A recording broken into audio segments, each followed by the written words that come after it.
2, 1. Whoops. All right, for real. All right. Sorry.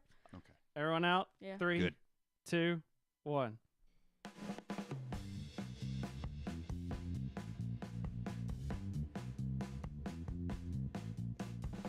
Coming at you live from OCD Studios at twitch.tv/OCDcast. It's time for Boards and Swords again.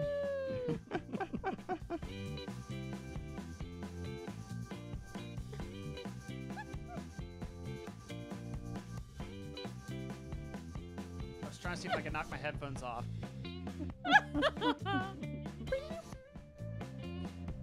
That's right. We're back with some technical difficulties, but it's Boards and Swords. We're entertaining the world about tabletop games. I'm your host, one of them at least. My name's Chris Renshaw. I'm not going to introduce Philip again because he's not here, so we'll go around in Philip's chair this time. Yes, I'm Colin, the 2018 silver medal winner of the microphone destroying contest. I think you take the gold in that one. And I am Cindy.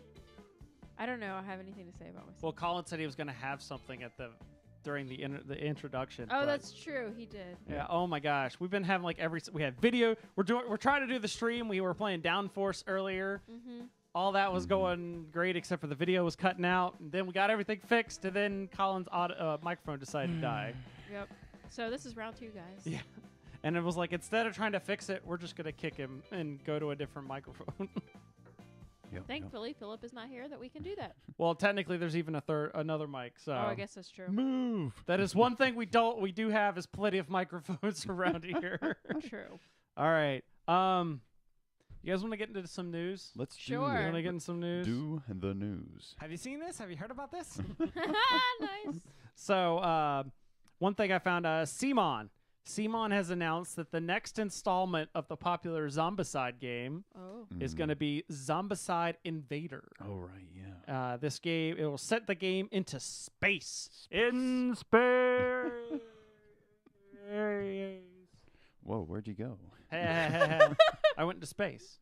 Instead of zombies, this game will pit survivors against the most ruthless of hordes. Mm. Kickstarter backers. Oh my gosh. Is it going to be on Kickstarter? Yeah. Oh, okay. Jason X was in space, wasn't it? Yeah. And so was a lot of movies. Yeah, I don't know. I had written off Zombicide last year because the Green Horde one, even though I wanted it, Mm-hmm. because I was like, I haven't played Black Plague enough to like warrant having other stuff, you know? Yeah. Right. And it was like, if I ever get around to it, I'll just buy it off market. And I was starting to think the same thing, but then it's like, having space minis would be helpful in a bunch of different things. Like all your You think? RPG stuff? Yeah, like RPG stuff and just Oh. having space miniatures around. Even if I don't play the game, Yeah. it's like, Would it be worth it for just the minis? Yeah. maybe. Speaking of RPGs, this was actually like really big news. Paizo announced it's going to be releasing a second edition of Pathfinder. Oh. Ah. It's going to have a massive playtest of the new rules. Will begin on August 2nd, timing with the release of they're releasing these optional print playtest rules. I saw some people complaining that why would I buy the playtest rules when you're going to come out with official rules later? Yeah. We don't have to. These are Mhm. just kind of like special collector's editions. They're going to have PDFs on their website for free. Okay. It's just if you want Oh. a tangible copy of something. Like they have this really nice leather bound one with like an embossed logo on it and stuff. Mhm. It's like for playtest rules. But the good thing is like the really nice one is the cost of a normal book. Like Oh. $60 is like your high-end RPG core rule book, Uh-huh. Mm. and that's what the really nice collector's edition one looks Okay. like. Oh, The that's the cool. soft cover one's like $20-30. Mm. That's not bad. But this is huge because Pathfinder started out as D&D 3.5, and then Wizards of the Coast abandoned it to go to 4th edition, and everyone was like, no, we like this game. And so Pathfinder basically did some small rules tweaks and came out with a new game system.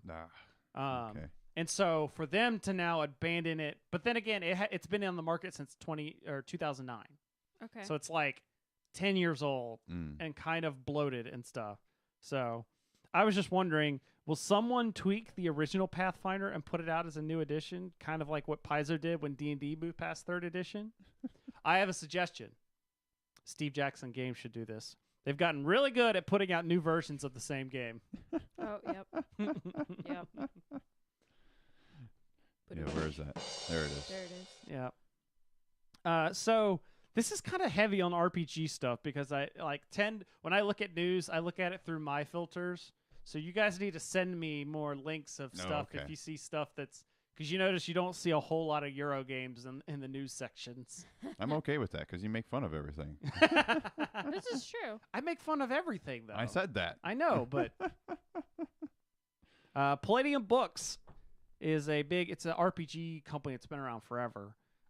They had the Robotech anime. Do you guys know what Robotech is? No. It's a Japanese anime. It was over here. It came out in like the 80s over in Japan, and then in like the late 90s kind of made its way over here. One of my best friend, like, he loved that series. Well, they had the license for its games and lost it. They had the license for 30 years. Where'd it go? And lost it. The last thing they did is they launched a Kickstarter for a Robotech RPG back in 2013. Wave 1 of fulfillment happened in 2014, but last week the company announced it would not be producing Wave 2. Oh. Yeah, they did. They closed up. They basically said, it's not happening. If you want more of Wave 1 stuff, then go ahead. Basically, it turns out what happened is there was a bunch of like there are articles upon articles about what Palladium has done wrong in this stuff. I actually know somebody who backed this Kickstarter, and so they're not going to get their Wave 2 stuff. Oh, wow. Yeah.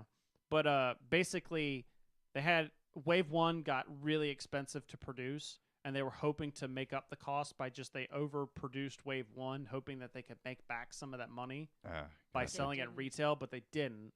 And so then they had no money for Wave 2. Wow. In fact, several news outlets have been reaching out to Palladium for answers, but they keep getting asked if they will accept the phone charges. And last, but certainly not least, it happened last week. What was that? The Batman Gotham City Chronicles yep. game from Yep. Monolith and launched on Kickstarter. Yep. Mm-hmm. As of this afternoon, when I wrote this, they've raised $2.7, almost $2.8 million. Oh my gosh. Well, that's because the game is so expensive to back. This game has everything. Lots of Batman minis, custom dice, scenarios. Only thing it doesn't have, my money. Yep. I have not backed this game. Yep. I don't think I can do it. I Well, can't. it's like $200. It's isn't like it? $140 for the base game alone. I think Yeah. the all-in is like $300. $320 Yeah. for the all-in, Oh like my everything. Gosh. I mean, yeah, that's insane. I saw that and I was like, I can't do it. I am the hugest. This is You love hard. Batman. I am like Yeah. the one of the biggest Batman fans ever. But it's like it's a gay like. There's nothing like super groundbreaking. Like everyone was like, "Oh, Conan was great." That Yeah. everyone talked about great. But I'm like, it's a one versus many scenario game. Like I have plenty of games similar to that. Like I don't have a lot of one versus many, but like scenario driven games, I have tons of those. Do they get played a lot? Not really. Yeah. So am I going to pay $140 for a game just to have cool Batman minis that I'm probably not going to play too much? Yeah, And I couldn't do it. Yeah, I don't blame you. Yeah, I actually just backed out last minute out of Prehistory, which I said last episode that I was backing. Because I was like, I started thinking about, it's like, if we have other like similar weight Euros that we right now are having trouble getting played, how much play is this going to get? And it was a more expensive one. Now too. there is one. Yeah. There is a Kickstarter I've been looking at that I've been teetering back and forth on. I've like backed it, unbacked it, and considered backing it again. Dice Throne. Okay. The season 2. The season 2 stuff. Where it's basically like a dice fighting game. Mm-hmm. Okay. Or like you roll dice and use those to make powers to attack the other person. Yeah. But the artwork looks amazing. Yeah. See, our issue is we have quite a few games this month that we're backing, and so it was just one of those things that it's like, okay, weigh how much we actually should be spending. Yeah. And versus what we actually really truly want. Like, there's no way I'm unbacking Finko because that's a game I've been wanting for Is that the game a that while. we saw? The Yeah. the bad video. The bad. Yeah. Oh my gosh. So But by I want that MU game. Jedi points out in the chat room, and he's kind of like in the same place my head's at. He's like, it's out of his league, and it would bother him if he couldn't get everything. You know, the Yeah. 320. Exactly. Yeah. I'm kind of in the same boat because like some of the add-on stuff is like there's a Batmobile miniature. Oh man. Like that's one of the add-ons. There's like the Wayne Manor set, Oh. and this is Kickstarter exclusive. So Yeah. like if I don't back it now, you're not going to get. Well, chances are if it's popular enough, They they might may do do a a second. second printing. But Yeah. at the same time, I feel like no. Plus, I heard some news that kind of eased my soul a little bit. I can't say much more than that, but I got excited about something else coming later down the Okay, road. that's good. But it was very depressing, especially when you go to say like I can't remember what I backed for Rising Sun. Like I got basically the base game. It was the Daimyo pledge. Yeah, but that was like that was the base pledge. Like Yeah. I did not get any of the I got like stretch goals unlocked and that was it like but I think that was like 100 120 Wow. and I got a ton of stuff. Yeah. And that's not even a property. Like I get it's probably more It's because a of the prop license. it's a license, but that game's going to get way more playtime probably than this Batman game Yeah. just because For it probably you anyway. for me, yeah. Yeah. So I'm sorry it was so expensive. yeah, it was very That's disappointing. that for was sure. very disappointing to me because I was like literally waiting for it to pull up, and as soon Yeah. as I saw someone email like so and so's back, I'm like it's launched. And then I was like, oh, Yep. Yeah, when I saw because I went and checked that afternoon or because I saw somebody post something yeah, and I was like, oh, cool, let me go check it out. Not that I was interested in backing it, but I was just curious for you because I knew how excited you were and I saw the prices. I was like, oh my. It'd be Although minis it is- that weren't actually gross. although it's It would. it's yeah. interesting that it raised like $2.5 million within its like first, but a week and a half later, it's only gone up another what is that $200,000? Yeah. That's kind of interesting because that's almost like everyone that's backed it is Knew backed. about it. Yeah. Yeah, like They're you all know, done. but I'm not. Of course, we'll see how. Usually at the end, Kickstarters jumps will up. jump up. Yeah. But yeah, Those $1 pledgers. yeah. So, we just finished playing right before this recording. We just finished playing Downforce. So you want Yeah. to launch into that? Yeah, Sure. let's do it. So, Colin, you want to describe this game? So Downforce is a Do I need to break it out? Do you like having the no, components? it's fine. I just like I like showing it off for you, because Yeah. you're usually not around when we play our games. But it's essentially it's a racing game, but Mhm. it's mostly put Cards. on betting. Yeah. And it's at the beginning of the right. game, you're buying cars. You want certain cars, and you use those same cards during the game to advance the cars certain distances and in particular orders. And at the end, there's 3 different parts of the game where you place bets on the Yep. cars, like which one you think will be in first, second, or third. And Just first. well, to place. Well, Oh, you say yeah. which one's to place, and then at the end of the game, depending on which car you pick, you get points if they made first, second, or third. Yeah, Right. and then at the end of the game, you get money based on what order your cars came in, and whether the cars you bet on were there, and then you lose money for you buying the cars at the beginning of the game, Right. Mm-hmm. and then your total, and whoever's Whoever's the most money. highest. Now, the way the cars move is everybody has these cards that have different lines on them, basically. Then there'll Mhm. be different colors, like for all the different cards. There's even some wild, and they'll have numbers on them. And when you play a card, you advance the top color card car first, and you work your way down the car. So green may move 6, and then black's moving 5, and then all the way down to someone playing 1 maybe. Yeah, But the way the board is there are basically chokes to where you can play them, and if you can move cars to kind of, orange is going to move 5, but if I move black to where it's cut that person off, mm-hmm. orange Orange isn't can moving only in move at all. 2 or nothing. Yeah. Yeah. So, Yeah, Sydney, what did you think of the game? We managed to get 2 plays of the game, and there's 2 maps, and we basically played. We forgot to mention that everybody's got a special power. oh yeah, It's Oh, like yeah. it's basically everyone can break one rule mm-hmm. and do something different. Yeah. So I think that it's a fun game. I enjoyed it, but at the same time, I feel like there was a little bit too much downtime. while people downtime and downforce. just because like it seemed like we were all taking an extra long time to pick what cards we wanted to play to move. And so it was like we're sitting here and I'm like just waiting for my turn to come back. And when it's not your turn, it's kind of not terribly exciting. But at the same time, I feel like that could have been us playing better at like figuring out what like on your when it's not your turn, figuring out what cards you're going to play. We were kind of watching to see what the other person's going to do and then responding to it instead of like planning ahead. Yeah, I guess that's true. And I think with more players, you would each have less cards in your hand. True. Yeah. And so your choices are narrowed down for you a little bit. Yeah. And you also have the number of cars that you'd be interested in would be lower. Because, like, if, say, you may only have 1 or 2 cars. Yeah. Like, the last one I had 3 cars, so that's why I was taking longer on my turn. Yeah. Oh, true. Yeah. And then I came in last place. I mean, I did enjoy it. I thought it was a fun game.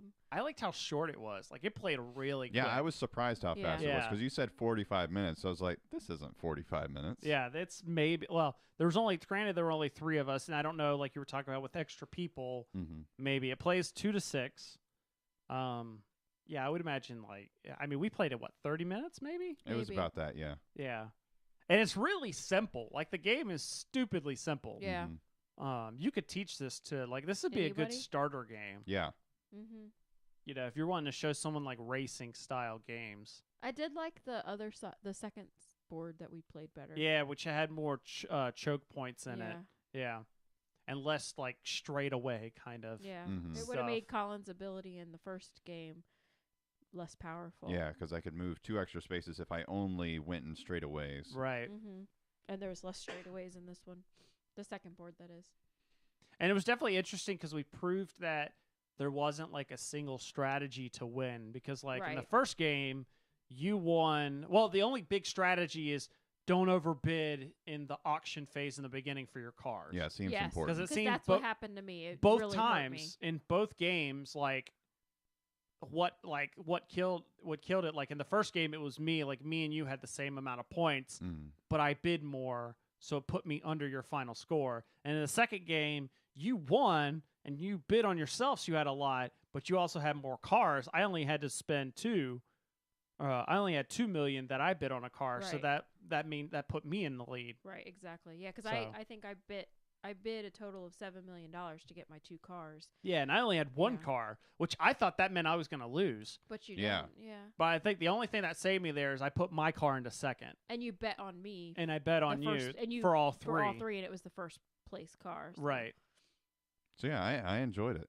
It's an interesting dynamic to the game. I probably wouldn't want to play a 2-player. Oh, yeah. Yeah, that might be a little weird. Yeah. I think 3 is probably the limit. I don't know if I'd play this at 6, but I think 4 might be a good. I don't know. I think 6 could be cool. I saw that there was a 2-player variant at the end of the rulebook, but I didn't read it. I don't know. So I played Whistle Stop. Did you really? Mm-hmm. Where? Friend of mine. So after Gen Con, so at Gen Con, Jimmy and Corey from the other show, they tried Whistle Stop there, and like we did a cool stuff order shortly after. It's like, oh yeah. That's why you said you got that in the order. Mm-hmm. Okay, because it wasn't for you; it was for them. Yep. Got it. Yep. So so they got this is back in like September. They had gotten it, and they've been playing it, and they've been playing. They really enjoy the game. They got a couple of our other friends, and they've been playing that. So like in your most recent, sorry, I'm done. I'll get to there. So they had it. They've been playing it a lot, and they've been getting this other couple really into it, and they really enjoyed it. And that's what was in the cool stuff I just got. It was cheap enough that they got it as well. Gotcha. This cool stuff just had a big, huge sale. Yeah.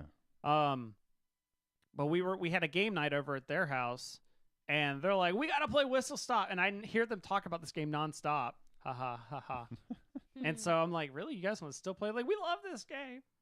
So in Whistle Stop, it is basically it's a train game with hexes. So it's almost like Ticket to Ride meets Carcassonne in a certain sense. I get how that, yeah. Sort of. I've heard it's like pick up and deliver kind of. Ish, kind of. Except for, it's not really, it's more of just the deliver. I mean, I guess there is technically picking. Yeah, okay, I can see that. It's just you're not going out and coming back, or you're just going. Yeah, so it's basically everybody starts on like the left side of the board, and you're trying to get to the right side of the board. But you do this by placing these tiles that'll You're basically building your grid. You're right? building a grid of train stuff. But along the way, you're picking up different resources, converting them into higher resources. You pass these different special tiles that'll either get you stocks in the various corporations. Some will let you do the changing of goods. Like I could change these common goods into rare goods. Some are like giving you special abilities. And then ultimately, you're trying to get all your trains to the end first because you get bonus stuff if you get to the end. Like there's things that have more points. There's things that like all the different stocks you get like victory points for every stock you've gotten, which can be huge, and on and on. And so, I don't know how I feel about this game. Like they really it was one of those like they really loved it, and I'm like, I mean, it's a game. It doesn't seem like your type of game. It doesn't seem like my type of game, but I'm not saying it's a bad game. I'm putting it in the I need to play this again. Okay. Okay. It's definitely not a game I would be like, ooh, let's play that. But it's not a game where if someone said, we're going to play this, I'd be like, all right, sure, I'll sit down, I'll play. But it wouldn't be something I would recommend, per se. Gotcha. On your taste. On my taste. Yeah, like me, I would not. You two might enjoy this game. Yeah, I was thinking we might. Yeah, it seems It like definitely something... seems kind of, and it's a little bit of engine buildy-ish. Like there was definitely, I actually had a nice engine going because I was routing all my trains through what area to get stocks. And I had one train I was just moving back and forth to get the resources I need to buy those stocks. Because you get bonus points if you have the most stocks in one of those corporations. Gotcha. So, and that is Bezier Games, I believe, is Whistle Stop. And they have an expansion coming out later this year. Yeah, it's like the Rocky Mountains. So, good stuff. What else have you guys? I see you got Welcome to Centerville here. Welcome to Centerville. So, yeah, this is by GMT Games, of all people. So, yeah, it's a new take on the roll 3 times and... Yahtzee thing. Yeah, Yahtzee thing. Made more aware by King of Tokyo. Yeah. And, we'll be talking about that game later. Well, Farkle, you just keep rolling. Oh, right. Okay. But, so... This has a really pretty board. It is. And actually, a really pretty box, too. I can show it off to the camera there. Look at that. Ooh. But what this essentially boils down to is an area control game. So it's like, oh, right, it's GMT. Wait, what age of what war is this in? Yeah, really. It's the age of government control. The suburban battle of 1995. Because it really is a political game. Okay. Is what it is. It's a pretty political game. So this is my shocked face. Because what you're rolling, we have these 6 dice here. There's dice. They look like they're stickered dice, but they're actually printed. So you have all these different symbols. I actually like that roll. That is a good roll, actually. So you have these education symbols. You have these little hats here that allow you to take vocations over at the community college. And that's a set collection type thing at the end of the game. So, and you have these benches, which can get you into the little park here, which can help you in the town scoring area. And then you have your general contracts that gets you in the respective colors in the town area. And then you have these check marks, which are votes. You're getting into these public offices over here. Yeah. You've got the mayor at the top, which shoots you to the top of the status track. And you have the, what's this? Police and fire, yeah, which has a special tile you take that you can avoid disasters, because there's disasters that will happen in this game. Yeah. At certain points, the vocations, when you take vocations, you'll refill them at the end of your turn. It's a bag. There are, at certain points on the board, there are things when a certain threshold is crossed, a disaster tile will get thrown in the bag. And when it's drawn out, it's resolved. Like, it'll be like you lose a certain amount of contracts in the town, or you lose one of your offices. Yeah. And so stuff like that can happen. And what's really the mean part of this game are these favor tiles. You're like, favor? How could that be mean? That doesn't sound mean at all. But most of them are like, you're just being a jerk kind of thing. Kind of, like, the only one that's not a jerk is if you roll 3 tree symbols, you can pick a river space to go on with one of your cubes, which gets you points in a respective thing. But if you use a favor tile, you can go on the bridge, which gets you both spectrums. It gets you wealth and prosperity. But all the other ones are, rather than placing a new cube in the yellow zone here, you take someone else's cube off and put yours in that spot. And you could take someone else's vocation tile instead of... Yeah, for winning an office from someone, you need to have one more cube than them. You can do it with equal cubes. And so on and so forth. At the end of the game, you actually have 2 different scores that you're doing, and whatever the lower score of them is going to be your actual total at the end. Yeah, one's prosperity and one is wealth. Okay, that's what my next question was. And so you can see the different be. Symbols. Like the coin symbol is for wealth, and the other one's prosperity. Yeah, the medal is for prosperity. And like he was saying, whichever one is lower is the one you're actually scoring. Okay. But yeah, you have this at the beginning of the game. Each player has a legacy tile, which tells you something extra. Do you rip it up at the end of the game? No. No. No, you don't. It'd be kind of difficult to tear up. You might need to get your teeth in there. It's pretty thick cardboard. It's a. That sounds like a challenge. I'm about to like grab some. But anyway, you right, GMT. You know my tile got messed up. It's got teeth marks all over it. But you take these tiles, each person gets one, and you know something extra that's going to be scoring at the end. Whoever is the best at that at the end, like whoever has the most cubes in the purple zone in the town, will advance both of their markers 6 spaces. And whoever is worst in that, in each respect, will lose 3.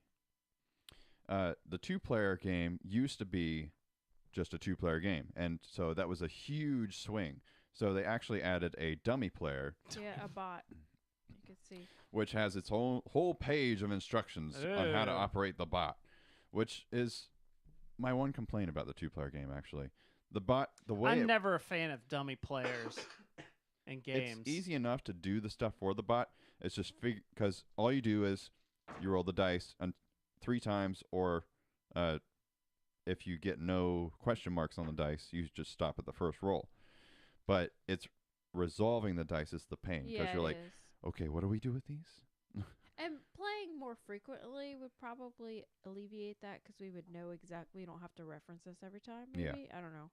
But there's actually 3 scoring rounds in this game. Because you're going through 3 years. Here, 3 right. years. Yeah, each time you roll one of these hourglass things, you advance the time, and when you get down here, that's when you do that's the scoring. the scoring. That's and where so I do like the dummy players have like decks of cards where it's like you just flip the card. Yes. Oh over yeah, and that's cool. Yeah, like Scythe has that, which means they translated it to an app really well. Because you just click on it and it just shows, okay, this is what we're doing for this player. But even still, that's always a pain. Yeah. But it's cool because like you score in various things throughout the entire game, or through each scoring thing, and then there's extra scoring at the end, which is. Now, have you only played the 2-player version of this? We've played it 4. 4 players as well. 4-player was kind of long. Yeah. I think that it'll have that sweet spot at 3 players. Yeah. How long did your 4-player game take? What's your definition of long? It was probably about 2 hours. Okay. Yeah. Maybe an hour and a half after teaching. I don't consider that very long. Well, considering it's it just felt long? Yeah, just rolling dice. Like, okay, for the kind of game it is, it felt long. Yeah. Okay. What it didn't feel like it outstayed its welcome by too much. Okay. It was just for what I wanted, it seemed like it was a little too long. Gotcha. That was a nice roll. I'm just awesome. What'd you think of the game, City? I like it. I mean, each time we play it, I'm liking it more because there's a lot to it, and so it's a lot to wrap your head around. But the first time I think we've played it 3 times now. Yeah. Yeah. So the first time we played it, I was like, oh my gosh, what is this? Trying to just figure out what was going on. Then we played a 4-player game. And then it was good because I got to rehear the rules since we were teaching it to people. And then when we played this past week, I was like, oh, I get this now. I'm in the groove here. And we actually ended up tying. And it was kind of cool because my prosperity and my wealth were exactly the same at the end of the Nice. game. So I did really well with managing the balance there, and we tied. His his wealth was the same as me, but his prosperity was literally His one posterity. his prosperity marker was one more. So it was literally like 52 and 53 or 62, whatever it was, And so he broke the tie because his other marker was higher. I'm like, no! But now, I don't know if this next part is a knock against the rulebook or a praise for the player aid, but we have this 20-page rulebook here. Uh-huh. Or 20 plus. Oh, yes, yeah. 19 pages. And it is all summed up very nicely on this player aid. Everything is on there except for the legacy tiles for what they actually do. I really like the player aid. Is it It's going super more helpful. detail in the book? It explains itself like 3 times. Oh. And this player aid is super, super helpful. And especially for the bot actions and things like that, and 2-player setup, like the 2-player setup is slightly different. And we don't even need the rule book. Now, how much is this game MSRP for? I don't know. Let me see what. Because I'm seeing a lot of like is. I'm not seeing a lot of components, but the components I'm seeing are very look like pretty So, like, a lot of production. These are the education tiles. Vocations. Then you have. It is selling a bunch on of Cool cardboard. Stuff for $34.99. But what's the retail? Retail is $59. All right, So is then this you just have $59? $59. Now is this a $59? Is this a $60 game? Not for me. Not No. for you. No. Okay, but I would buy it on Cool Stuff for $35. so at $35, it's worth it. Yeah. But $60 definitely not worth that. No, I wouldn't say. But yeah, it's I enjoyed it though. The 2-player experience, while the dummy wasn't ideal, since Cindy likes it, I will probably play it again with her. Right. Oh, thank you. Yeah, I mean, it's definitely not a game that I want to get rid of. Yeah. Like, after our first play, I was like, oh, gosh, this game sucks. Hey, our friend Egger's in the chat room. He says, Egger. wee woo. But yeah, but now that we've played it more, I'm like, okay, I do like this. I can definitely see it as a good game. Yeah. Mm-hmm. So speaking, you mentioned something about the game gets better the more you play it. Mm-hmm. I had the same feeling because I got in another playthrough because that same night that we were over playing Whistle Stop, one of the friend's house we were over at, he had been mentioning he got First Martians or whatever. Oh, yeah. Oh yeah. But he hadn't played it. But he also, because I got Terraforming Mars, was like, he been saying I've been wanting to try that. So I finally got them. I broke out Terraforming Mars. Oh, cool. That was a hit. Like Oh, everybody liked that game. Philip got to play that, didn't Philip got he? to play it. Philip actually loved that game. Good. That's why I was really hoping he Excuse was me. going to be here to talk about it because he was also in the Whistle Stop game with me. Ah. So speaking of which, the top 200 for Philip, that's another one down because Yeah, I was gonna say that's Mars. in there. Yeah. He loved it specifically because he loved that there were some take that in there because we did yeah. we did the drafting rules. And he likes The that. hate And drafting. we were definitely doing some hate drafting because like well, you early had Philip. early on, Philip had a corporation where anytime he built a city, he got like extra money. So he shot up on like money production. Oh, In yeah. fact, he ended up getting the banker score for like the highest money production award. So yeah, he shot up. And so like after like the first round, like if you see a city card, do not let it pass to Philip. Yeah. And so like there were times there was was something that like we would like count like okay, it's gonna go from me to him to him. Okay, it's not gonna go to Philip, so I don't have to take it. That's funny. So Edgar's asking if we play video games on here. Not really. Not on this channel. Not on this channel. I did for a while, but I haven't in a long, long time. But so, yeah. But this time around, I was so much into like also because I was also playing it again and seeing cards for the second, third time. I was getting more into the theming, and I just love the realism, quote unquote realism. Like they're all very sciencey based. Yeah. And like some of the cards were just hilarious. Like there's one card that's it's my favorite card in the game. It's called Davos Down or whatever the moon is. I think it's It's like DEIBOS. It's like Davos down. Okay. And it shows a picture of like this moon just like hitting the earth, and it shoots the heat up like 2-3 degrees or whatever. But the flavor text on it is, we didn't need that moon anyways. So That's yeah, funny. and everybody really enjoyed it. So when Cool Stuff had their sale, they had the map, the Helios and Elysium map, and the Venus Next expansion, all for like what the Venus Next expansion normally goes for. Nice. So I was like, done, because it's weird. Like, there's like at several points, like I've been at the game store, I've had the maps, the Helios and Elysium.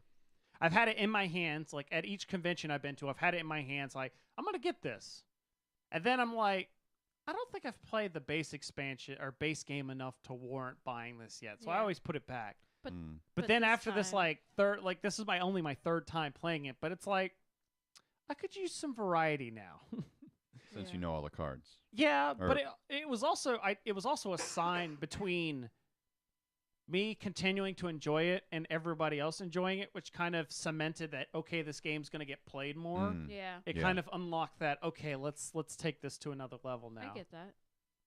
So I'm definitely excited about Venus Next, because that adds a whole new aspect into the game. And they just announced there's going to be a prelude. Yeah. And there's another full expansion coming later this year. Wow. Really? Yeah. Lots for Terraforming Mars. Yeah. I think it's Essen Time. There's going to be another quote unquote full expansion. Oh, okay. Wow. One more. Did you guys have anything else game-wise? I just wanted to make a statement that this week I have played board games every day since Tuesday. Nice. I'm so excited because lately life has just been way too busy and I've been way too tired and haven't gotten anything played hardly at all. It's been an exciting week. It's been like there was an entire week I didn't play anything. It was like Sunday to Sunday and I had nothing played. It was like, what that's the like heck? my normal week. And that's not normal for us. So I was very, very glad that we've gotten to play a bunch this week. Turns out I'm not the only one that jumped on those Terraforming Mars expansions. MU Jedi in the chat room is saying that he just got his today. Of course. Yeah, I just got mine yesterday. And I decided to sleeve all the cards. Nice. Also, I needed to fill out a cool I stuff saw order. your Instagram about that. Well, the cards fit in that rocket ship with the sleeves? It is a lot tighter now. Okay. It is definitely a lot tighter. But But now to the point where it's like, how do I shuffle this many cards? Yeah. And if you get Same problem with Clank. Oh, yeah, it's very hard. Shuffle it sideways. Yeah, I don't even know what I was going to say.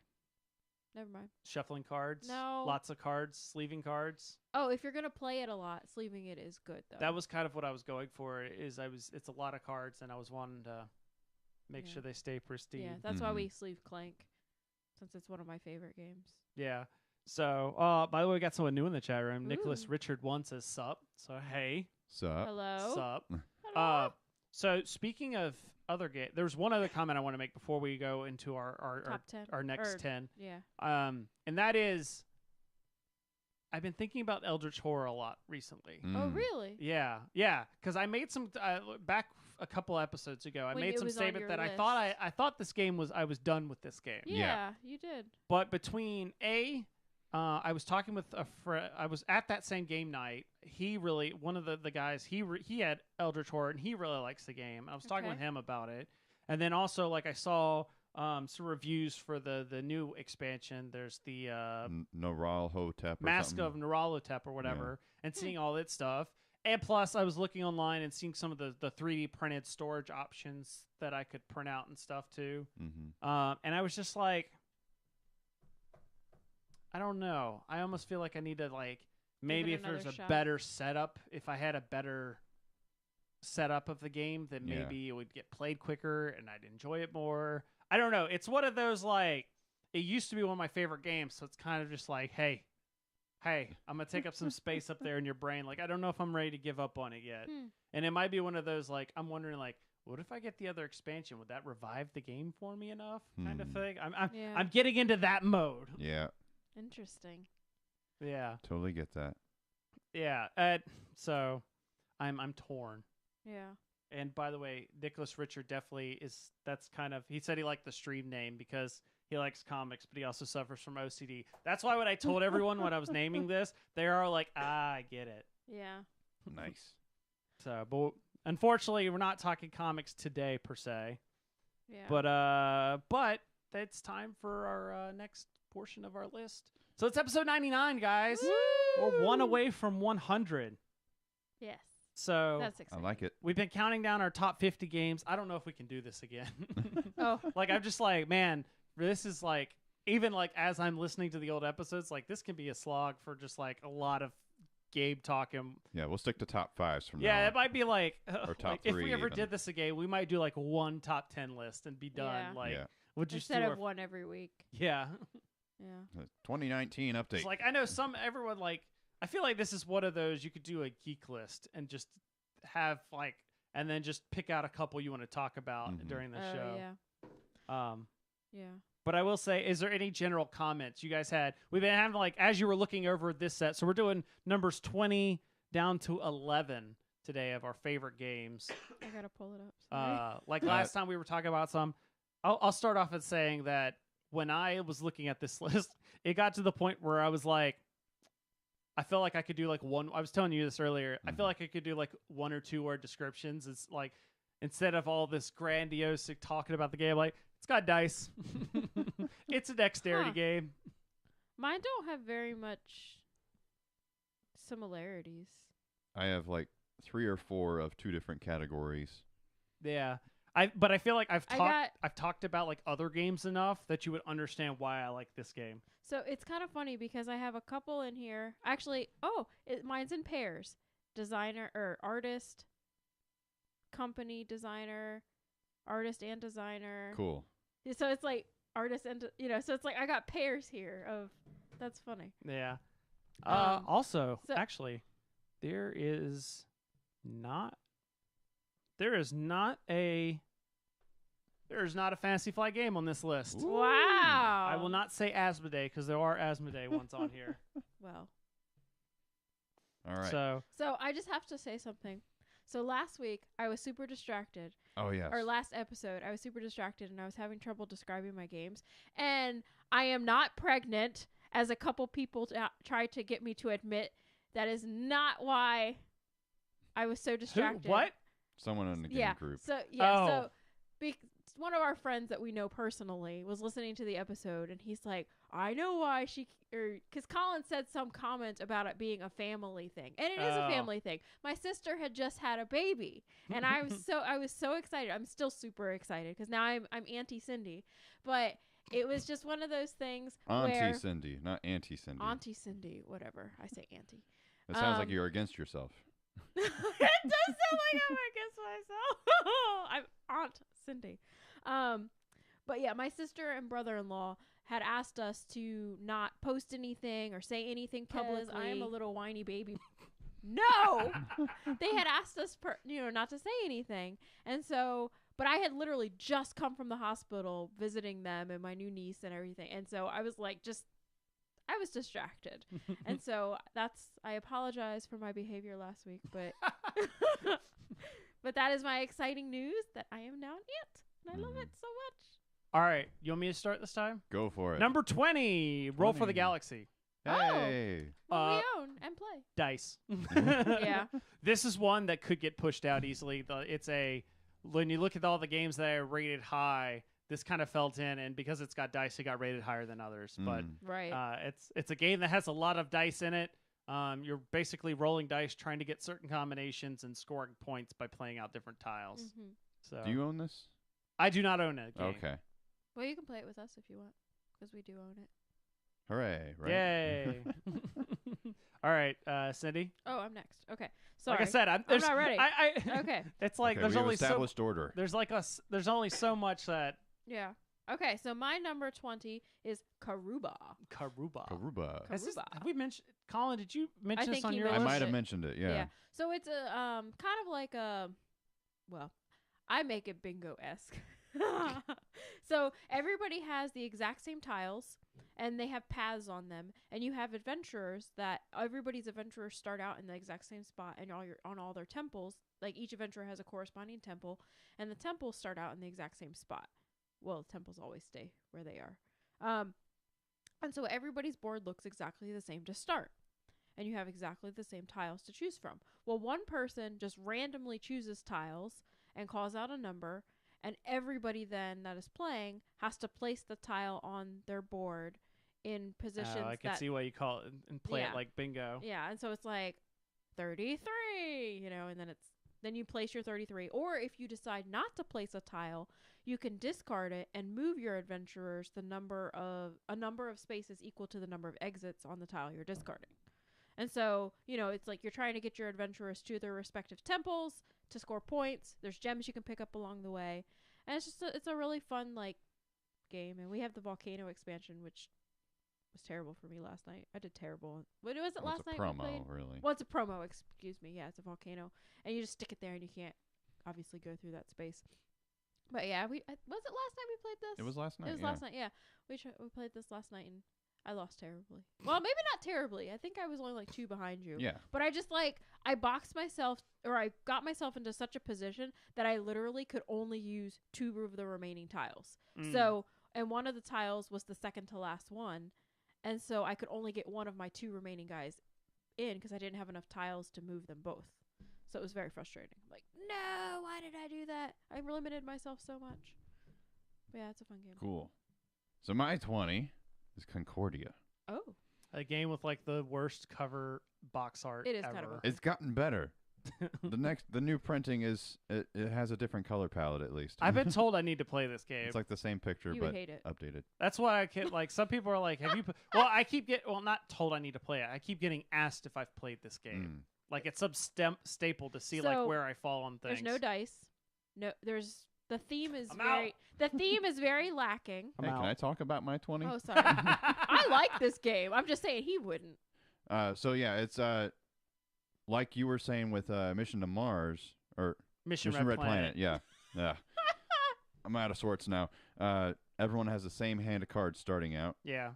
But throughout the game, you're building your hand of cards to include other cards. But everyone has in their hand something that can duplicate a card in someone else's. So if you play a card, if you take a card that's a unique one, I always have an opportunity to potentially use it during the game. But each card also scores you points at the end depending on what scoring condition it has on it. But yeah, it's generic trading in the Mediterranean, but it's such a smooth. It's smooth. It's I don't know why I guess people just want to they're afraid I'm going to hate this game a whole lot. Maybe that's why people keep wanting me to play it. Because they just want me to be like, this game is terrible. Why do you enjoy this game? I don't think by any stretch of the imagination, you would not love this game.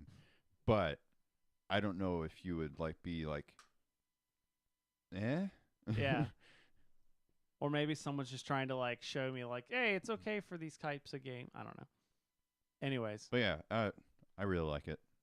Concordia. I like it too. My number 19, I've only played once, and you were the person I played it with. Oh. It was Quadropolis. Yeah. Ah. Still only played that once. I've still only played that I once. want to try it. But it's not because it's one of those I feel like if I had fewer games, it would get played more. It's one of those it doesn't get to the table purely just because I've had so many other things to play or new things, and then sometimes games getting played a second or third time gets kind of hard. Yeah. I'll gladly play Quadropolis with you. It's one I want to try. Yeah, I like the tile aspect, and it's quick. It was super it's one of those easy quick playing games. I feel as I'm looking through this list, games that played really quick got picked over other games just because I like playing simple games per se. There are I like a big a more meatier game every now and then, but sometimes I just want to do something light and fun a lot of times. So that's why my number 19 is Quadropolis. And it's city building. It reminds me a lot of SimCity. Yeah. And a bit, not in any stretch, only in theme, but the idea of, I guess it reminds me a lot of King Domino now that I'm thinking about it.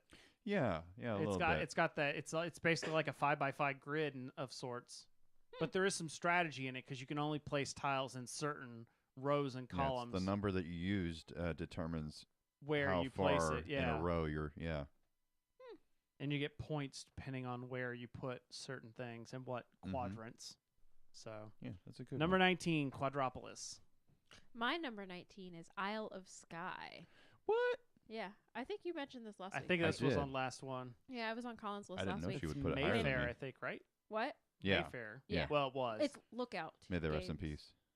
But yeah, what was I saying? I don't even know.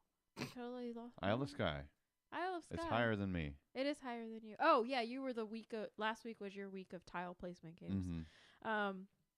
Yeah. So this is a tile placement game. It's got a little bit of an auction mechanism to it. A what? Auction mechanism to it. And like Colin said last week, It's more like a market. It's like I have my tiles, come buy them. Oh, that's true. That's true. And so like last week though, like Colin was saying, I oftentimes will get frustrated because he'll bid his stuff too high and then not buy for me, and then or not bid, but set my prices. Set his prices too high, and I can't buy them because he has not bought from me.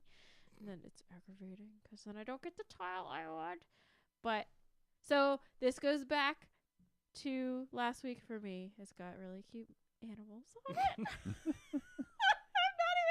I swear, you put animals in a game, I'm most likely going to enjoy it because for I'll some say reson, real world animals. Oh probably. yeah, real world animals. Yeah. None of that fantasy weirdness. All like sheepy sheep and cows and and cats. What about if they're combined? Like there's an owl bear. Yeah, no, that's gross. Yeah, I just like the tile placement aspect of it, like trying to work out the design your city of sorts, I guess, to fit the scoring conditions, because it's just really cool and how the different scoring conditions don't score each round. Like this round it's only this one, this round it's this one and this one, and it's cool. It's got some really neat mechanisms to it. Yeah, it's good. Good stuff. So my number 19 is Voyages of Marco Polo. Oh. Yeah, it's dice placement, dice worker placement. Oh, I'm intrigued. With I have not played this. Asymmetrical player powers. You wouldn't like this one. It's wooden dice. I'm sorry. Oh. And it's kind of a heavy euro. Well, I'd say upper midweight medium. euro. Upper medium. Yeah. But yeah, There's a lot going on in this game. There's 5 rounds. At the beginning of each round, you roll your dice, and you can utilize those dice throughout the round to move your guys around. Sorry. And collect contracts, fulfill contracts, get resources, and at the end of the 5 rounds, most points wins. But it's good. I like it a lot. The asymmetrical player powers are that's probably what you've heard most about in this game, because one guy doesn't even have to roll the dice; he can just set them to whatever he wants. I like one guy. this. Whenever someone goes to the market and someone gets a resource, he'll also get one of that resource. Yeah. So and there's some really good player powers in there. Mm-hmm. Sometimes people say some of them are overpowered, but I don't think so. Yeah, every once in a while, like in the Dice Tower group on Facebook. Somebody mentioned that today, actually. Well, I saw it yesterday. Oh yeah, well I saw it today. But yeah. they said, "Hey, this power doesn't seem as good as the others," and like 10 people came in and said, "That's actually, I think that one's That's overpowered." my preferred one because it just gives you an extra die to use each turn. An extra die, and you get a contract. Yeah, and a contract, because contracts are valuable because they get you a lot of points usually, and extra resources and things. So yeah, it's one of those controversial things, you know. Oh. And who is it by? Oh, it's Simone Luciani. Who is good. Okay. We like all of his stuff. Number 18 is a dexterity game. Yeah. I don't know if you've played this one though. Junk Art. Yes, we have. We did. We tried it when we went tried it up to in a DC. store in DC. Yeah. Junk Art is awesome. I got this actually for my mother as a Christmas or birthday present one year. Nice. And we play this every time I go down there. Do you own it or just she owns it? I gave it to her, so Okay. it's down there. Yeah. And we play this like anytime I'm down there. We play this game. Oh, fun. Like it was to the point where we opened it up. My mom was just like, I just want to just like make stuff without the card. So it's a bunch of wooden components in different shapes and stuff. And depending on you get these city cards, and depending each one has a different rule set. And you're trying to win points that'll get added up, and at the end of the game, you see who got the most points. But it's all these really weird things. Like one of the games, you're trying to you're basically all of them involve stacking these objects in a like Jenga-esque sort of manner, like to keep it from falling over. But like in one game, you can choose what objects your opponents have to put on their tower. And we played that one. Yeah, there's all sorts of different rules to it, and it's really fun. And there's actually one that you can't play unless you own Flick 'em Up. Yeah. Like yeah. you have to have Flick 'em Up components in order to play the cactus. Yeah. Yeah. It's cool. It's fun. It's crazy fun. I don't think they ever came out with the plastic version of this. They did. They did? Yeah. Okay. That's basically all you can get now. Because it definitely was it was like really? I even got it online. It was even online it was expensive for the all wooden one, but it comes in this nice deluxe box. But yeah, because it's pretzel, right? Yeah. Yeah, same company. Which is why they would make it but yeah, with Flick 'em Up. We did the New York city challenge, We did and Tokyo too, at the end of it turned out we did both of the cities that the kings. So King of New York and King of Tokyo. but at the end of the New York one, our winner was one piece high because everybody had fallen we over. both. It was just the two of us, and mine fell, and then his fell on his last turn, kind of So thing. she had one piece put back on by the time mine fell. Nice. Yeah. Yeah. It was kind of amusing, actually. All right. It's a good one. So my 18 is Port Royal. Yay. We just talked about this. Colin talked about this either last week or a couple weeks ago. No, it was he reviewed it on the. Oh, Yeah. I guess it was in your top 50 also, wasn't it? We did review it, but yes, it's also I'm pretty sure. Yeah, it is in my top top 50. Yeah.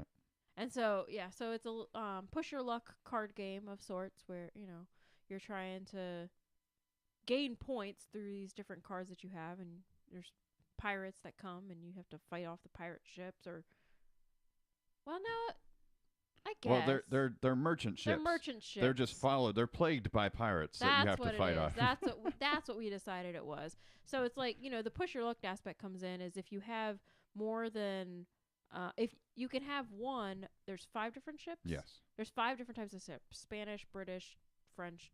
This is the Dutch. Steve Jackson version. Dutch and American. And if you have more than one of any type of those ships, you bust, is what it boils down to. And so it's just, I don't know. I like. Well, yeah, you can have swords in front of you that can repel a ship. Yeah. Yeah. Yeah, so you can stop putting out cards whenever you want, but, the more ships you have, the more cards you can pick when you're done laying them all out. And I just like that. I like the push your luck aspect, and it's fun. Mm-hmm. Definitely my favorite push your luck game. Yeah. I obviously, since it's so high on my list, it is for me too. Are we back to me now? Yes. Yeah. All right. Stone Age. Oh! Older game. Yeah. More dice rolling, but they're wooden dice again. Oh. I love it. But I think what's keeping this so high is the expansion. Oh, really? Yeah. See, I don't like the expansion as much. I like it because it gives you more flexibility. Interesting. Yeah, I mean, it does. You have does. jewelry. There's an extra track in there, and you have jewelry that you can get instead of food when you go to the the hunting grounds. Mm-hmm. You still need food. You need to feed your people, but you can split it however you want. You can get all food or all jewelry or some of each. And you use that jewelry to potentially substitute for a resource that you needed to get a hut or a card or something like that. And it's nice. I like it. I just don't like that the expansion board doesn't line up with the original board. Oh, it's so obnoxious. It's just slightly off. It's an overlaid board thing. 2 millimeters off. It's awful. Get in there and carve it out. It bugs me No, so it's bad. stretched wrong. Oh. Yeah. It bugs me so bad. All right, you ready for my 17? I'm ready. It's a cat game. Of course it is. Cat Tower. Wait, a cat game or the cat game? A cat game. Okay, because there is something called the cat game. Yes, now. I know. He's not played it, though. I have not played it.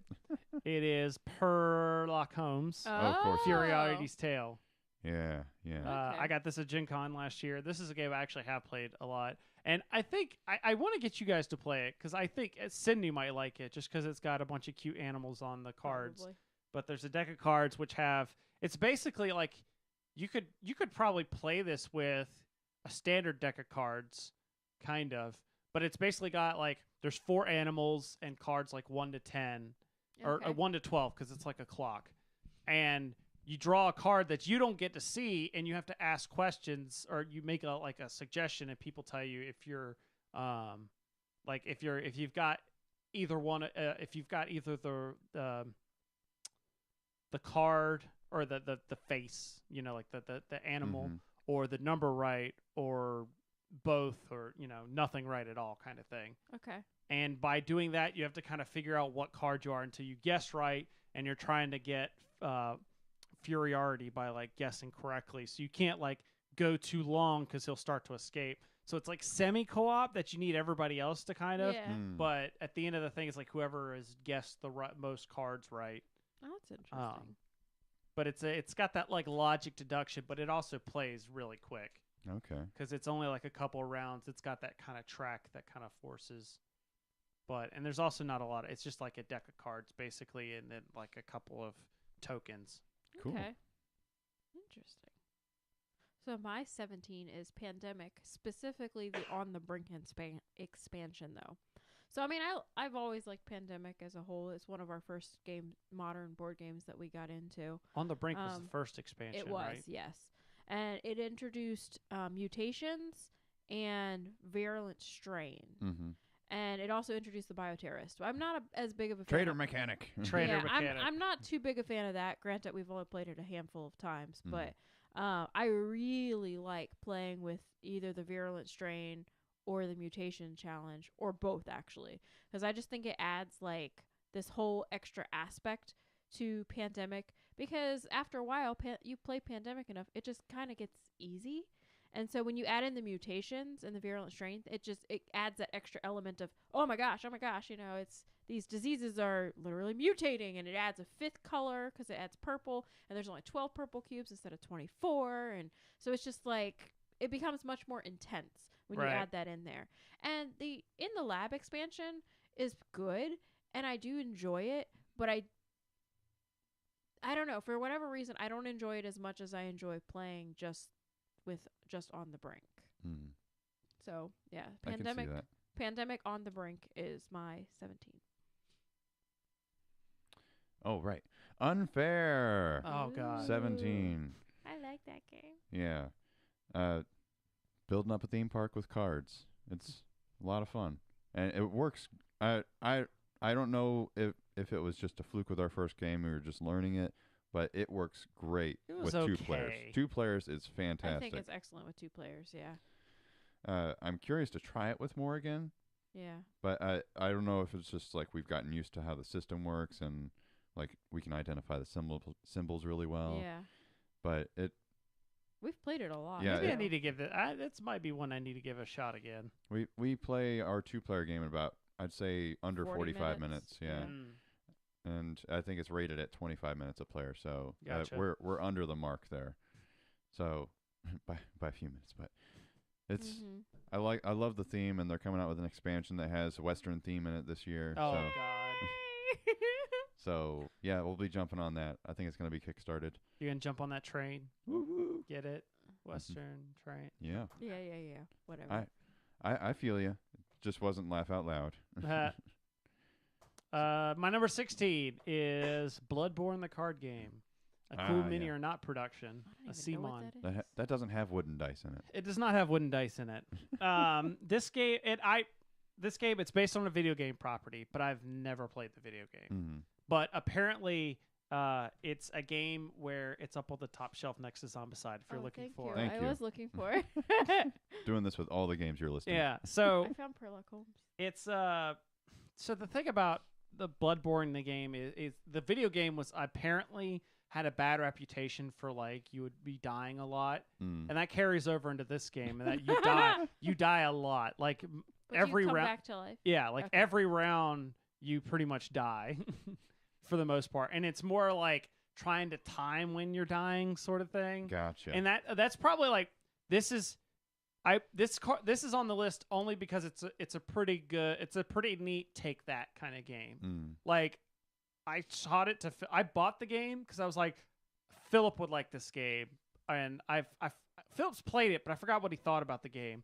This is my attempt of weaning Philip off of Munchkin because it's got a lot of those stab you because it's you get dealt or a monster's dealt in the center, and everybody's playing weapons to try. The way it works is you've got a hand.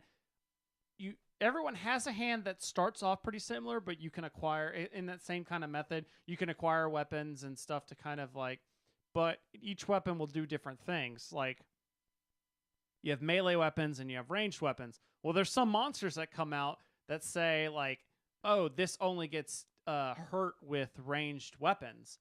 So everybody plays a card secretly. Well, one time we played this, it was I think I played like it was like a flamethrower or something, and it was I flip it over as everybody that plays ranged damage gets dealt like 2 extra damage or something like that, knowing that everyone was going to play ranged cards because that was the only stuff that would work on the thing. So it like kills everybody off, and then I could like collect loot and stuff or collect stuff and like experience. And there's like these tracks you can level up to get points at the end of the game, and it's just I haven't played it nearly enough. This is one that's been hard to get to the table. There was like a year where I got it, and I kept it was like in my bag every time, and it was just one that I guess just because it was brand recognition, nobody really like the people are like hardcore video game people. Like I pretty much had to force this one. The one time I was like, "We're playing this. I need to get this played. It's been sitting on my shelf forever."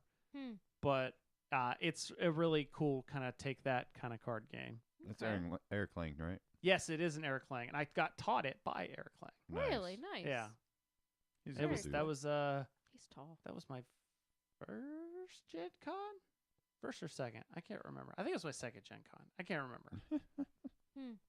So, cool. And they're coming out with an expansion for it this year. Cool. But that is definitely one that I could be like, this needs to get played more before I buy an expansion for it. Specifically on how rare it's gotten or how hard it is to get to the table. Right. Yeah. And also because the other thing that holds it is that you need at least 3, I think, to play. Oh, yeah, that's tough. Yeah. Okay, so my 16 is Circle the Wagons. Yay! This is it's literally a pocket-sized game. Colin literally takes it places in his pocket. I feel like I need to play this game just because I like quick games. Yeah, so quick. It's one of those games that we take with us to restaurants, and we just play it while we're waiting for food. And you have these cards, and it is a Western theme.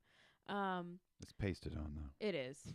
Don't worry about it. Don't worry. I know. And so you have a circle of 15 cards, all face up, and they have different. It's a 4 or 2x2 grid. I guess there's 4 different things on there. And then in the center of the circle is 3 scoring cards because the cards are actually double-sided.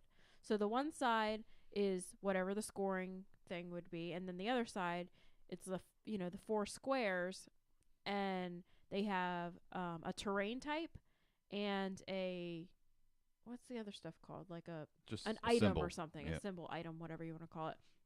And so you're trying to arrange the cards in a way, you pick a card rather is I guess what you do. So you pick a card from the circle, and you add it to your little, I guess it's a city of sorts, whatever you want to call it. But the catch is there's a starting card, and then if you can take that starting card, or you can take ones further. However, if you take one further, your opponent gets all the cards behind it. So it's kind of cool like that. So like you can be strategic. I really want that card, but it means my opponent is going to get 2 cards before, you know what I mean? So and then it's their turn after and that. then it's their turn.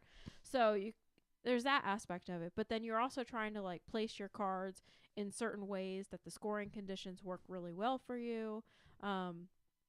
It's just a really good game, simple, quick, and it's Danny Devine. I mean, how can you go wrong with Danny Devine? I don't think you can really, out of the games I've played of his so far. So I really like Circle the Wagons. That's a good one. All right, 16, Colin. 16. Hey, what do you know? It's a classic. Ticket to Ride. Ooh. Yay. Everyone knows Ticket to Ride. Says the one that you have like every expansion for. Except for... Yeah, we have every expansion for it except for Alvin and Dexter. We don't have Alvin and Dexter. And we haven't got France and All the West yet. But yeah, we just did the UK map again the other night. Yay. That was fun. And so, and actually played it correctly this time. We kept forgetting in the UK map that you can trade in any 4 cards as a wild. So we kept like drawing. I was like, I'm not getting any wilds. So what's up with this? Yeah. And afterwards, like, oh, yeah, we didn't need to have half the deck in our hands. Well, we played properly this last time. Yeah, we did. Oh, that's what I said. This past time we did. Yeah. So it's Ticket to Ride. This is a game that's fallen out of favor with me. It's just like the only times I've played it now are the app. Yeah. Just like because if it's one of those games that like somebody else has the app and we're waiting at like a restaurant or something. Like Chloe and I used to play the app all the time in like restaurants and stuff. But I forget. Did you say you'd played any of the other maps? You said you played Markland, which is like Markland. That's the most fiddly of them because we actually threw out a lot of the rules from Markland and played it. We basically played like basic Ticket to Ride just with the Markland map. Oh, interesting. Well, because like we were playing at a game store and there were other people and like we were reading stuff and I was like, I don't want to spend the time trying to understand this, so we're just gonna play this normal. I'm curious to get you to play like the India map because there's no extra little bits. It's just there's an extra scoring condition. Is what it is. Oh yeah. Just to get you to try another map. That's all I'm saying. Yeah. But anyway, Ticket to Ride, it's a good game. Yeah. Some people don't think so, like the person sitting to my left. I don't think it's a bad game. It's just one of those like, it's a game kind of thing. Like, right. Yeah. It's. I won't say no to a game, but you won't see me suggest it. Right. Do you still own it? It's down here. here. It's, yeah, it's over here. Which means nothing because Rampage is down there, and I love Rampage. So my number, actually, in this second half of the list, I'm pretty sure. I know there's one game that Colin's played and Cindy hasn't, but other than that, you've played all of these games. Oh, cool. Number 15 is Tyrants of the Underdark. Yep. Probably the highest rated. I mean, it's like my favorite deck building game. I haven't played Clank, so we'll see how that compares. But Tyrants of the Underdark, it's D&D, it's deck building, so it's awesome. You know, it's. I liked it. I liked it too. I definitely want to get it played again because we have the 2 extra expansions now for it. Oh yeah. Or 2 extra decks. It didn't have creepy minis. Yeah.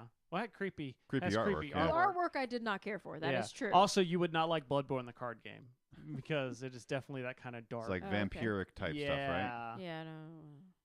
Like dark monster, brooding monster kind of type. I really like the style of Tyrants of the Underdark. The play style, I'll say. Yeah. So it's a deck building game, except for you've got you're collecting monsters and abilities to defeat various creatures and move your spread. It's like an area control ish. Yeah, it is. As sort of the board, but the way that you place or kind of weird. The way you you spread. Pick a starting spot. It almost is like reminds me of like a virus because you're kind of like spreading. Yeah, I suppose that is. Yeah. On the board. So number 15, Tyrants of the Underdark. And my number 15 is a classic with a twist. What? And that is Carcassonne Gold Rush. Oh. So when you said wait for it. What? Like 2 lists ago, you said wait for it. I'm not there yet. Oh, yeah. Because that was on yours, wasn't it?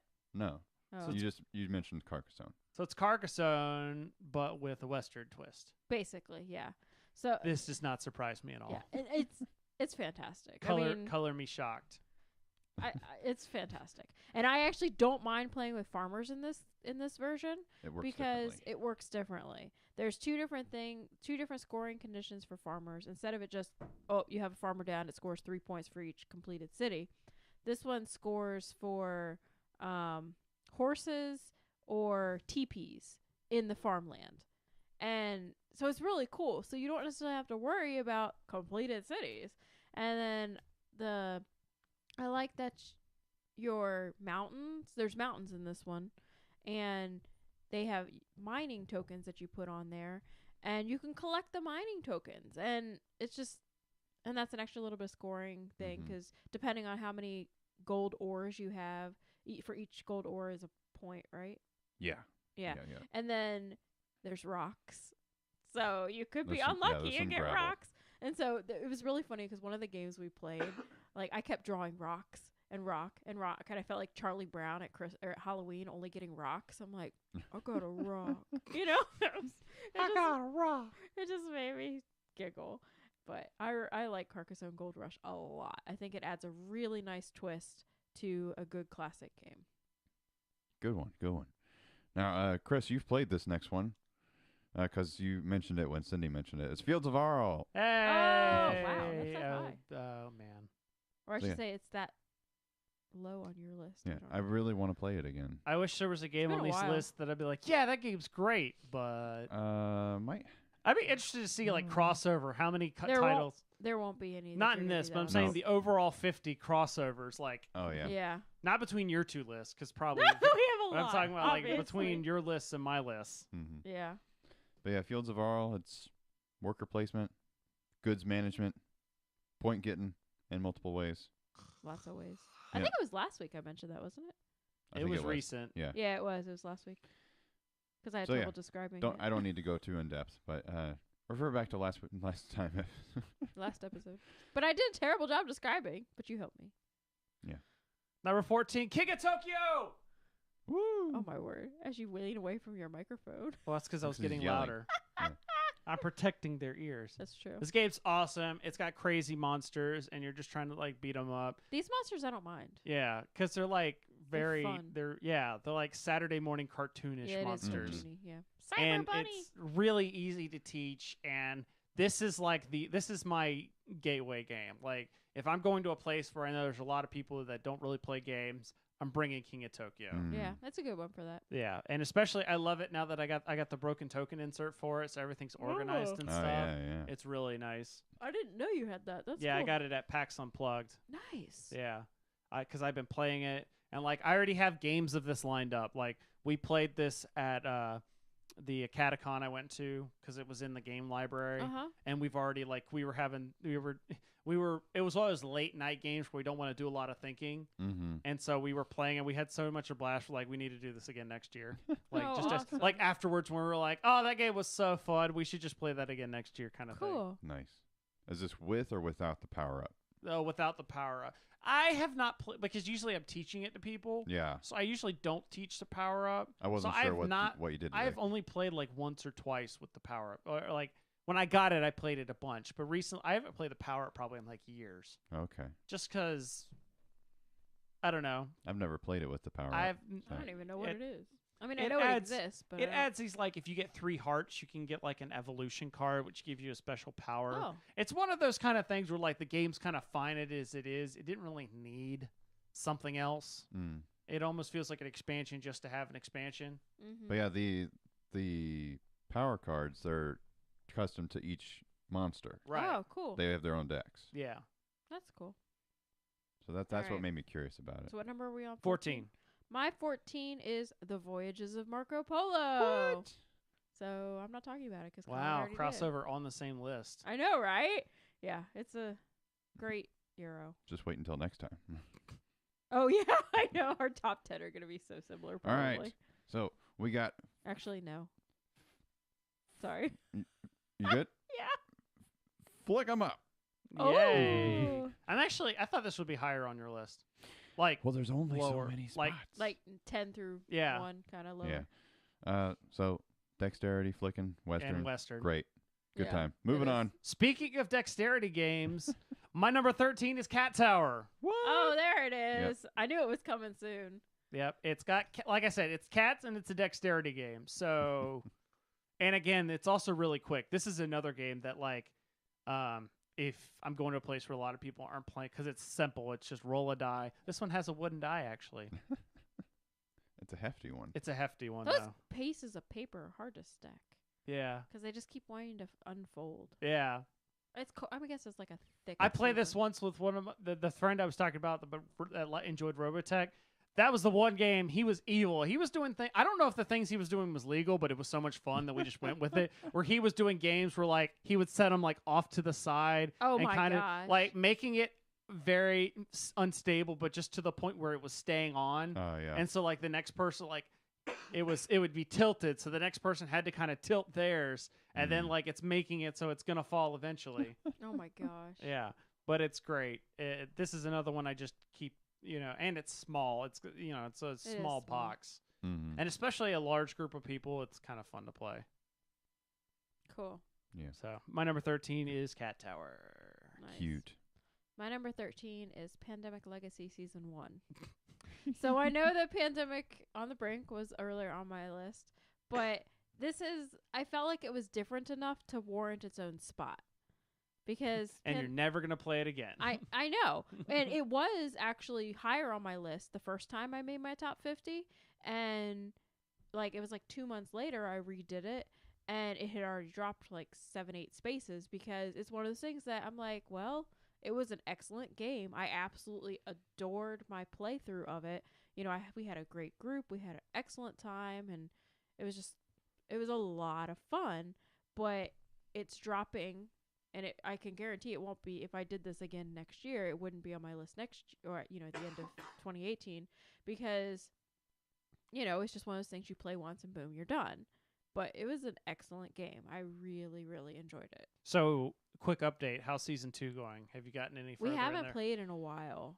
Yeah, it's I been, think it's we're been in- tough. One of our members has been, the one time we had an opportunity to play recently, he was gone all weekend. Yeah. So it was tough. Yeah. So I think we're in July, maybe. Okay, that's not bad, though. Yeah, yeah. So we're about halfway. I mean, we've uncovered some good, interesting stuff. But I just want to keep going because I want to see what else is going to Yeah, happen. I want to win again. Yeah, I know. We finally won. Yeah, we lost 4 We games need to talk in a row. about No, getting... we lost 5 in a row. We need to talk about getting, Charterstone to the table. I would love to play yeah. that. So that's back to me. Mm-hmm. Yep. 13. Let's see. Tally ho! Aw, that was Wait, is that a game? Yeah, Yes. it was one of the ones I mentioned. Several weeks ago. Okay. So it's a 2-player only game. It's in the Cosmos line. Mm-hmm. Oh, right. Okay. Yeah. You got this grid of tiles that's out there. They're all face down, and on your turn, you either flip a tile or you move a tile. And at the beginning, you can only flip a tile. But it's it starts off high luck. But then as it progresses, it gets more into the strategic realm because you have a lot more tiles revealed.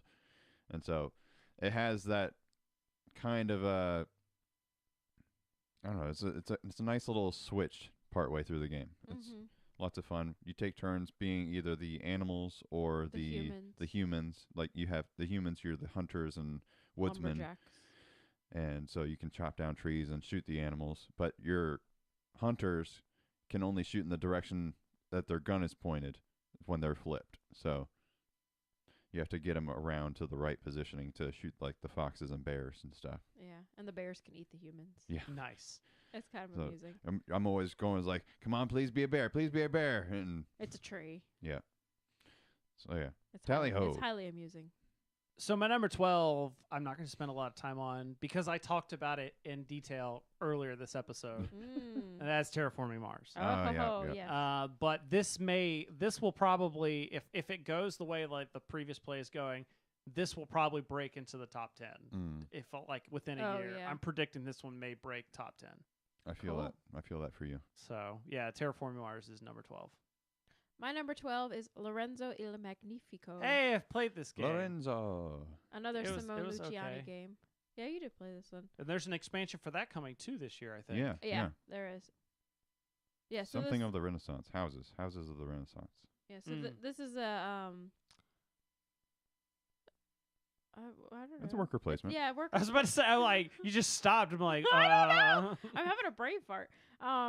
Yeah, it's a worker placement. There's lots of options for getting points. Your dice are your workers. It's really cool. I like the aspect that at the beginning of the game. Oh no, your dice aren't workers. No. I'm sorry, you have workers. But at the beginning of the game, there's 3 wooden dice that get rolled, and they're 3 different colors: black, Why was I orange. thinking there was 4 for some reason? You do have 4 workers. Oh, okay. But maybe that there's was 3 it. dice. There's black, orange, and white. And those get rolled, and whatever value those are is what corresponds to everybody's workers. And then everybody also has a neutral worker that is always a 0. And the thing is, there's what they call assistants, and you can use the assistants to increase the value of a die. And so that 0 die can become a 1 if you use an assistant. Or there's certain powers that you can accumulate throughout the game because there's cards that you can purchase with your workers. And if you have a certain card, it may say that, you know, your ability to produce goods is +2 always for what your workers. And so you could use your 0 worker and put it in your +2, or you could have something that's like a 6 and make it an 8, or, you know, whatever. It's just really cool the way it works. And there's like the faith track where you're trying to prove your loyalty to the church, and like, so basically you just have to be at a certain spot on this track after different points in the game, because there's 3 different ages, I guess, is what it is. Yeah. And so you have to prove your faith to the church, and then you get points for that, but then your marker goes back down to 0, and it's just this nice balance of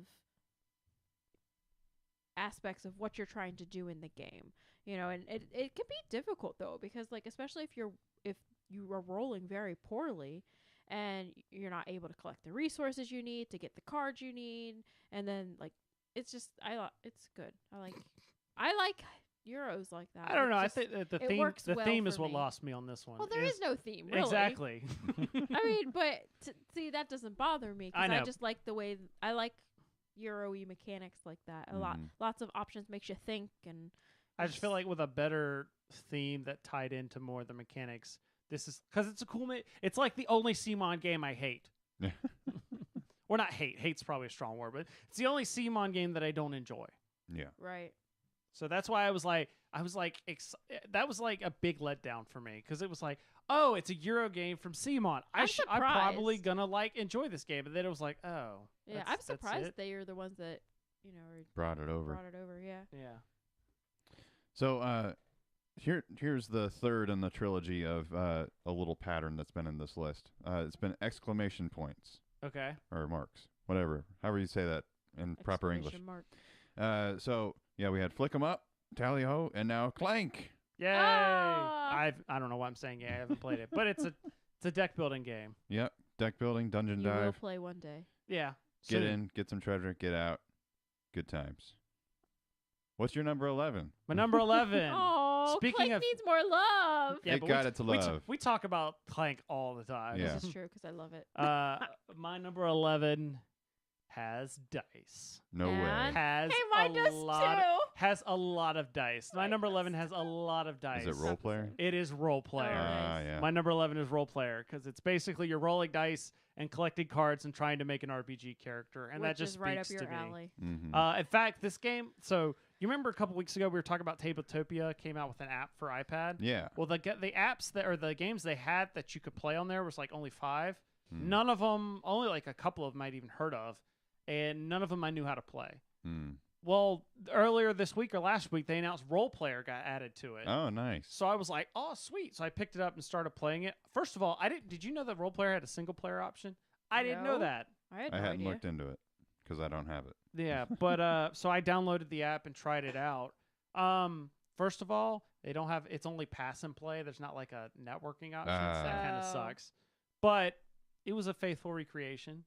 Nice. Not worth me playing solo though. But I love this game, so cool. it was great to see it on there, because a chance to play it like remotely is awesome. Yeah. Good. So my number 11 has dice. It even has dice in the name, and that is Harvest Dice. Oh, wow. It's high for this little thing. You just got this. I got is it a PAX at PAX. Unplugged. Yeah. Yeah. So I demoed it at the Gray Fox Games booth while we were interviewing. Yeah, you were interviewing somebody. I don't remember who. And I just fell in love with it. It's got the cutest little piggy, like oh my god, pig. And you're rolling dice. It's a handful. You know, you roll. Yeah. Just the look you got. Like, I'm trying to figure out how many, because it's not just like one per player kind of thing. I mean, it's a nice amount, but they're tiny dice.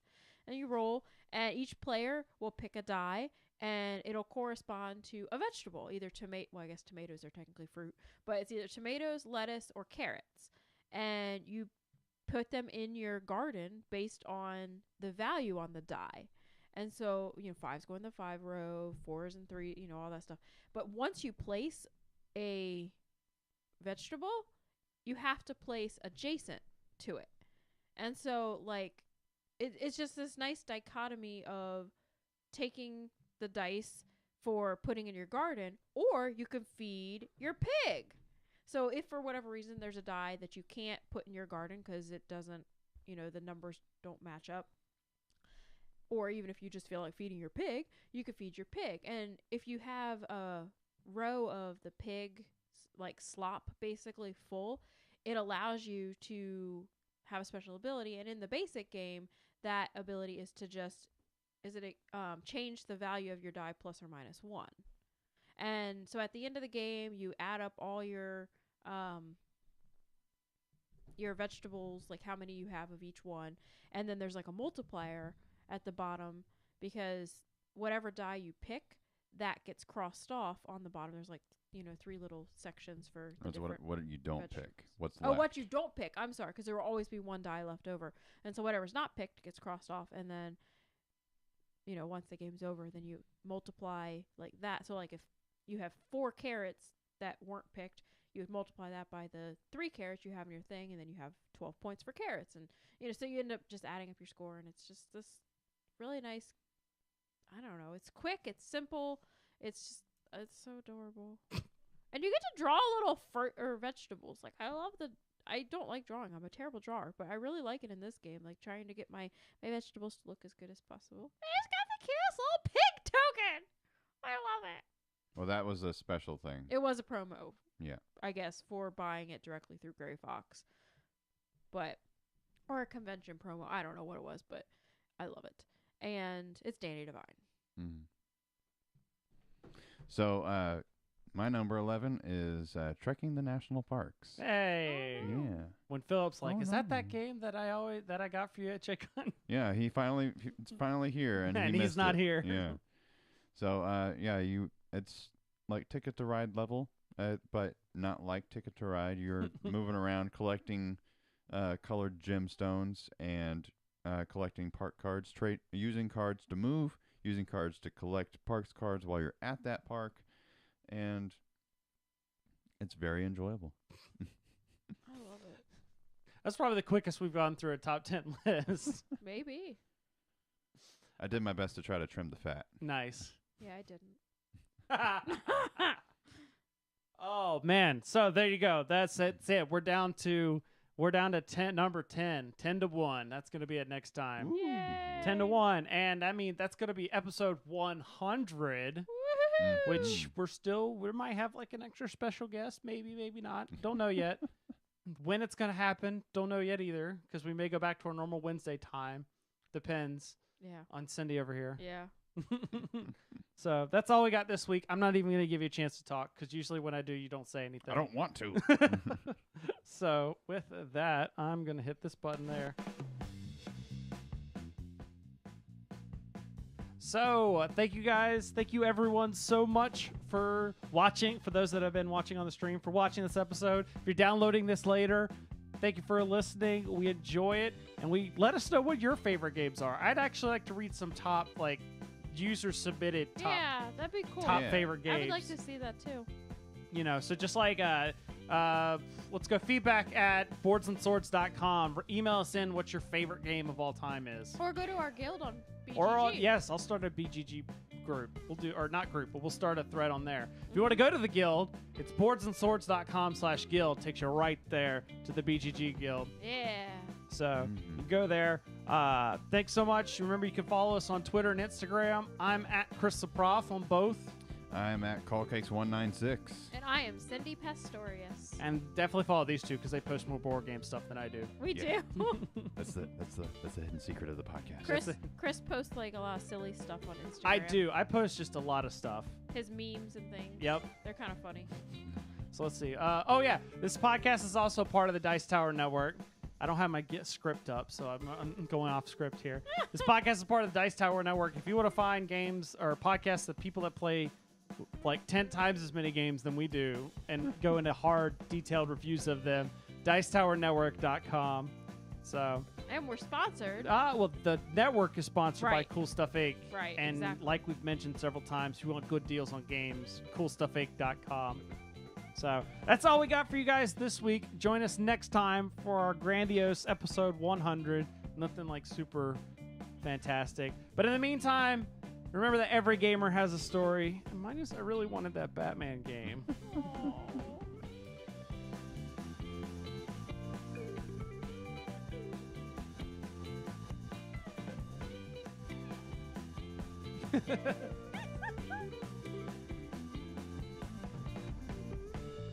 It was like a modified version of Charlie Brown. Mm-hmm. Shaking it up.